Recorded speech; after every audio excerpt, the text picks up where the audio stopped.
here's how this whole exercise works. PJ, much like Ryan Horvat, just continues to grow. I don't know what kind of condition he's got, but he has got gigantism, to say the least. He's now over 9 feet tall. He's 9 feet 1 inch tall at the current moment, so he is going to win the tip. And when he does, he's going to secure the rock, throw it up the floor, and a guy hopefully is going to convert a wide open three bottoms.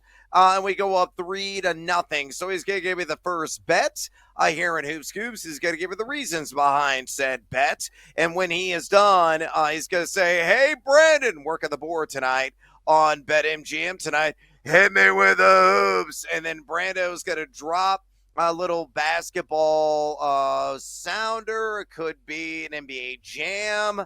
Little sounder. It could be something related to a famous call. It could be something from a movie.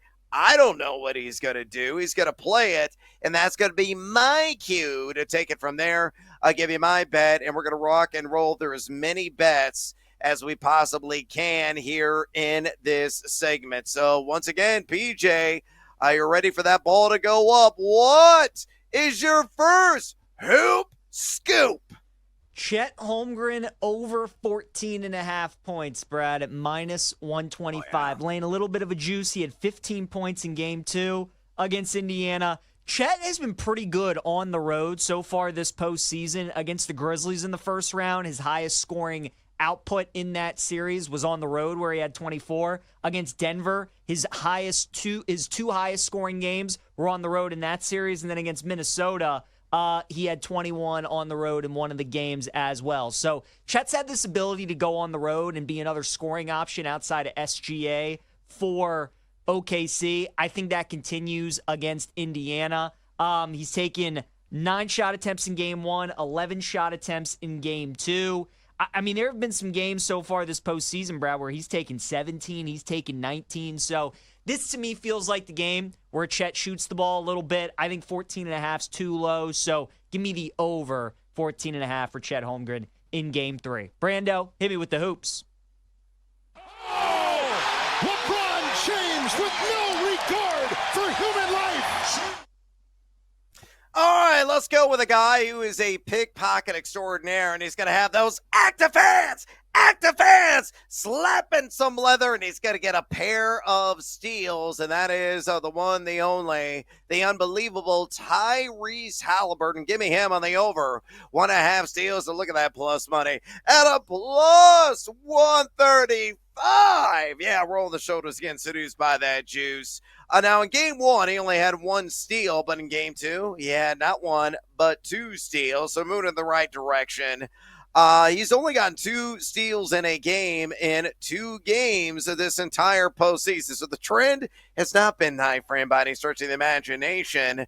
But those active hands that we've seen early in autumn by Oklahoma City, Indiana, is going to have to replicate that level of success, getting that palm out there in the passing lane, and hopefully deflecting some of those, laser beams that are coming through, and hopefully he can secure a couple of them to register that steal. Now, Oklahoma City has allowed the second fewest opponent steals per game at 6.3 in this NBA playoff stretch. Again, the numbers that are out there, the trends that are out there, not exactly supportive evidence to back Tyrese Halliburton. 2 or more steals is more of a gut feeling for me. And yeah, I got sucked in by the attractive plus money. So Tyrese Halliburton on the over 1.5 steals at a plus 135 there at BetMGM.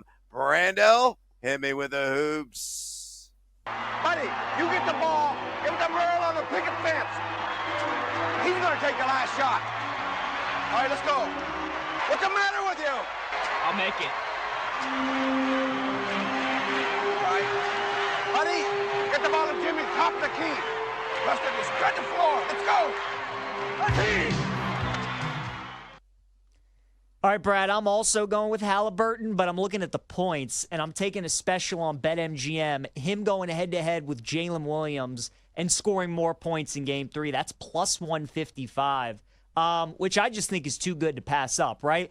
Understand why Jalen Williams would be the favorite, the more consistent scorer. But look, the Halliburton game, the offensive explosion is coming. He's usually has a game or two in a series when he goes for 25, 26, maybe even 30 points. He scored 14 in game 1, 17 in game 2. And Brad, he did the damage in both of those games in the fourth quarter. He had double-digit points in the fourth quarter. Really didn't do anything the first 3. I think being at home, knowing the importance of this game, right? You did the hard work. You went on the road and stole one in OKC. You've got home court back in Indiana. So obviously a massive game for both teams, especially the Pacers, because they can really put some pressure on the Thunder in game 4 if they're up 2-1 in the series. So I would expect Halliburton to be shot hunting. I think he's going to be a little more selfish than we're normally used to him being.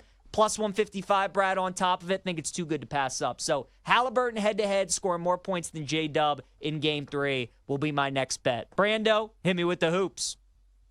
And it's a deflection by Ruffin. And the play continues. Peterson got it! I don't believe it! I don't believe it! If it's good, we're going into overtime. And a Hail Mary 3 by Mo Pete. I don't believe what I just saw. Onions, baby onions.